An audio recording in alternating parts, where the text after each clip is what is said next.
एक बड़ी छोटी सी प्रीतिकर कहानी है। एक शख्स रेगिस्तान में भटक गया और भटकते भटकते उसको समझ में नहीं आया कि कैसे बाहर निकले। अचानक वो एक ऐसी जगह पहुंचता है जहां चारों तरफ सिर्फ रेत ही रेत। उसको समझ में आ चुका था कि मौत एकदम करीब है। उसने ऊपर वाले से मदद की गुहार लगाई और अचानक से उसको उस रेत में दूर एक झोपड़ी दिखाई देने लगी। अब उस झोपड़ी के पास वो दौड़ता हुआ पहुंचता है। उसको लगा कि मृग मरीचिका हो सकती है, झोपड़ी ऐसी मेरे सोच में हो सकती है। लेकिन जब वहां पहुंचा तो वाकई वहां एक झोपड़ी थी, टूटी फूटी थी लेकिन थी। और झोपड़ी के अंदर एक नल था, हैंडपंप। अब वो जैसे ही पहुंचता है हैंडपंप उसको मारना शुरू करता है, लेकिन पानी नहीं था।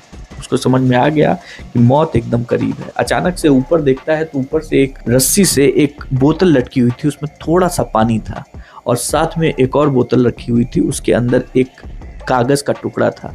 वो निकाला, कागज के टुकड़े पे उसने पढ़ा तो उस पे लिखा हुआ था, ये पानी नल में डालो, नल में डालो। वो सोचता है और उस पानी को नीचे उतारता है। बड़ा मन करता है उसको कि यार पी लिया जाए, बहुत प्यास लगी है, पता नहीं नल में डालूंगा नल चले ना चले। लेकिन फिर उसने कुछ पता नहीं किस सोच में उसने वो पानी नल में डाल दिया। नल में डाला, नल को चलाना शुरू किया, नल से पानी आना शुरू हुआ और उसने जी भर के पानी पिया।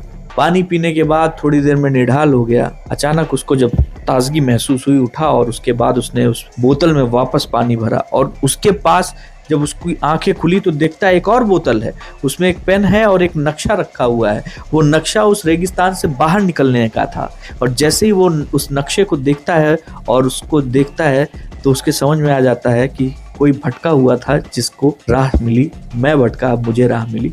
उसने उसमें पानी लटकाया और जाने लगा। अचानक वापस मुड़ के आता है और उस कागज पेन पे जिस पे लिखा हुआ था इस नल में पानी डालो, उसके नीचे लिखता है नल में पानी डालो, वाकई ये काम करता है। और उसको टांग देता है, पानी को भी टांग देता है और सही रास्ते से वो बाहर निकलने जाता है। कहानी का मोरल ये है कि कई बार आप जहां तक देख पाते हैं, जहां तक सोच पाते हैं, उससे कहीं बेहतर, उससे कहीं अच्छा आपके लिए उन्होंने सोच रखा है। बस विश्वास कीजिए और अपना हाथ पैर मारना मत छोड़िए।